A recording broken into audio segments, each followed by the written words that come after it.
สองไอ้น้องที่เสียชีวิตจากการดื่มน้ำซื้อน้ำดื่มตาแสงสะอาดกานกพิราบผู้น้องอายุ8ปีผู้อายุ17ปีอยู่ที่บ้านโนนหินแห่เมืองเฟืองแข่งหลวงเวียงจันทร์ชมเจ้าซึ่งบยอดได้เห็นภาพนี้กระหุดหูใจเนาะโอ้โหนะครับดื่มน้ำก็เอาชีวิตไม่รอดสวัสดีครับพี่ๆทุกคนครับวันนี้บยอดจะมาเว้าถึงเรื่องของการดื่มน้ำในสปป.ลาวเนาะ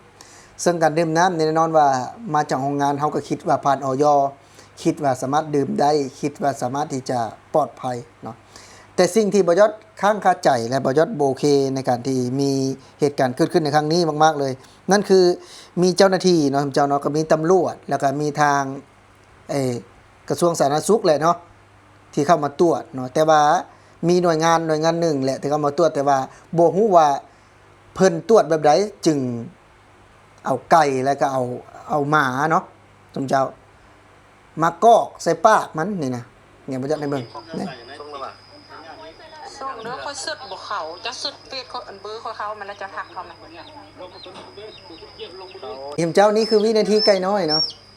ในบนห้องนี่วินาทีไก่น้อยนี่เดี๋ยวเอาน้ำเทใส่เนาะกอกใส่สมเจ้าอันนี้คือน้ำที่มีสารพิษเนาะที่มีสารพิษไอทีโตนั่นท่านสมเจ้าเนาะนี่นี่สมเจ้าดัดเลยเนาะคือบยศบ่ฮู้ในการตรวจสอบนะว่ามีวิธีอื่นบ่เนาะในสปป.ลาวแต่สำหรับในประเทศไทยเนี่ยมันก็มีวิธีตรวจสอบเนาะเดี๋ยวบยศจะอ่านข้อมูลเบิ่งซึ่งว่าในการตรวจสอบในปัจจุบันนี้มันบ่คือเมื่อก่อนเนาะถ้าเมื่อก่อนเนี่ยเอาอาจจะบ่ได้มีเครื่องมือเนาะเป็นหยังคือแบบว่าเอาเป็ดเอาไก่มาทดลองนี่บยศจะอ่านให้ฟังการตรวจสอบสารพิษน้ำในปัจจุบันนี้ไม่จำเป็นต้องนำสัตว์มาทดลองดื่มหรือมาสัมผัสน้ำโดยตรงครับปัจจุบันนี้มีมาตรฐานในการตรวจวัดทางด้านวิทยาศาสตร์นะครับแม่นยำปลอดภัยได้รวดเร็วนะครับโดยวิธีแบ่งออก2ระยะดังนี้ครับในการตรวจสอบเบื้องต้นทราบผลทันทีนะครับเหมาะสมควบคุมคุณภาพเบื้องต้นนะครับด้วยตนเองเช่นน้ำดื่มน้ำบาดาลหรือน้ำในบ่อเลี้ยงนะครับการสุดทดลองนะครับภาคสนามเช่นทดสอบสารเคมีกำจัดแมลงสุดทดสอบคลอรีนหรือทดสอบโลหะเช่นตะกั่วสารหนูนะครับเครื่องมือวัดค่ามอนิเตอร์นะครับนะซึ่งเครื่องวัดค่าเป็นกรดเป็นด่าง pH ค่าออกซิเจนละลายน้ำ DO และค่าการไฟฟ้า EC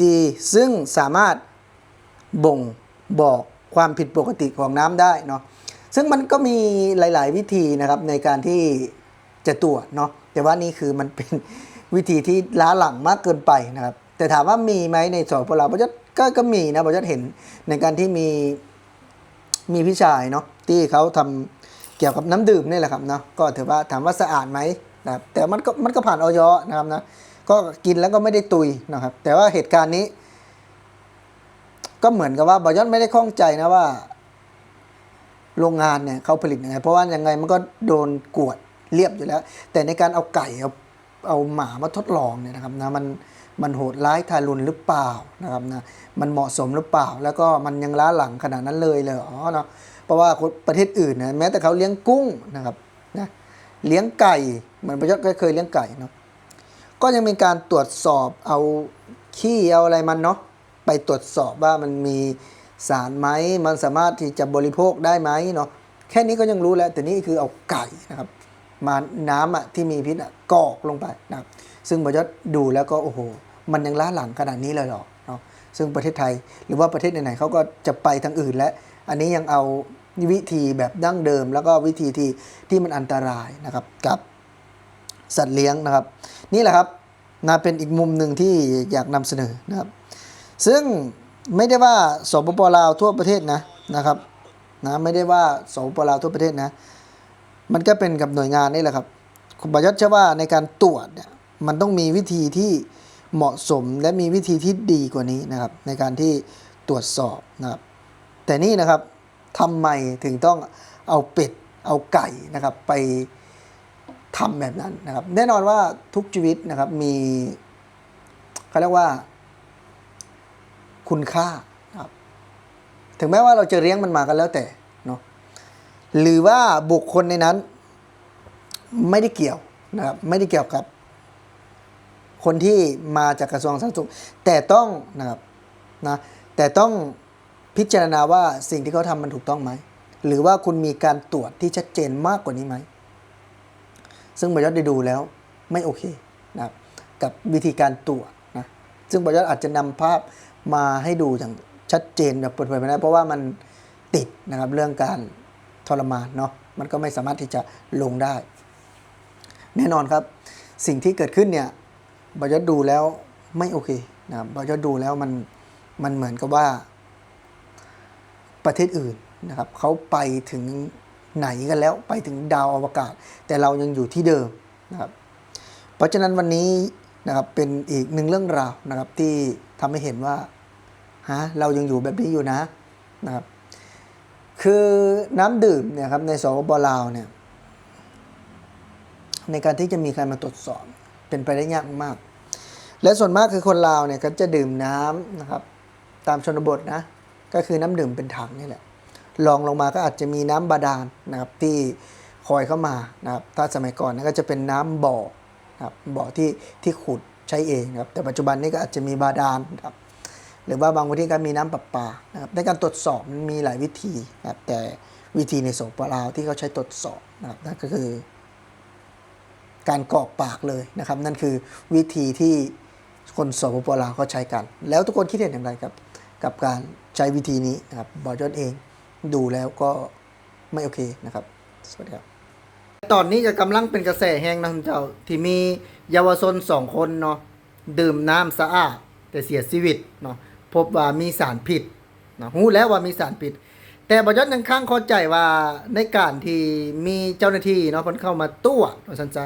วิธีตรวจแล้วก็เอาหมาแล้วก็เอาไก่น้อยเนาะที่สมเจ้าเนี่ยเอามาทดลองสมเจ้าเนาะเอามากอกใส่น้ำเอาน้ำมาเอาน้ำมีสารพิษเนาะน้ำดื่มที่มีสารพิษกอกใส่ปากไก่บอยศเห็นแล้วก็สงสารเนาะมันก็ซักแงกๆแล้วไก่เนาะคันนี้มันมีสารพิษอยู่แล้วเนาะแล้วก็หมาก็จนตุ๋ยค่าที่เนาะ